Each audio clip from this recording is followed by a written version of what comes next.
যখন লোহা তৈরি হয় তখন গাছের কোনো সমস্যা ছিল না। যখন সেই লোহা থেকে কুড়ুল তৈরি হয় তখনও গাছের কোনো সমস্যা ছিল না। যখন সেই কুড়ুলের মধ্যে গাছের একটি টুকরো ঢুকে তখনই বনের সব গাছগুলো থরথর করে কাঁপা শুরু করে। তখন বনের একটা ছোট গাছ বড় গাছকে প্রশ্ন করলো, লোহা তৈরি করার সময় তোমাদের কোনো সমস্যা হয় না, তারপর কুড়ুল তৈরি করার পরও তোমাদের কোনো সমস্যা হয় না, কিন্তু ছোট্ট একটা গাছের টুকরা যখন ওইখানে অ্যাড করা হলো তোমরা কেন থরথর করে কাঁপছো? তখন বড় গাছ বলল, লোহা আমাদের শত্রু, তবে আমাদের নিজস্ব কেউ না। কুড়ুলও আমাদের শত্রু, তবে আমাদের নিজস্ব কেউ না। কিন্তু তারপর যে কাঠের টুকরোটা অ্যাড করলো সেটা আমাদের পরিবারেরই একজন।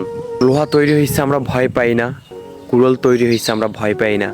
আর যখন নিজের পরিবারের একজন সেই কুড়ুলের সাথে অ্যাড হয়েছে তখন শত্রু পক্ষ অনেক মজবুত হয়ে গেছে। শত্রু পক্ষ এখন চাইলে আমাদেরকে শেষ করে দিতে পারে। এই গল্প দ্বারা এইটাই বোঝায়, দূরের শত্রুর চেয়েও ভয়ঙ্কর ঘরের শত্রু। দূরের শত্রু যদি আপনাকে 30% ক্ষতি করতে পারে, ঘরের শত্রু আপনাকে 130% ক্ষতি করতে পারবে। তাই ঘরের শত্রু থেকে সাবধান।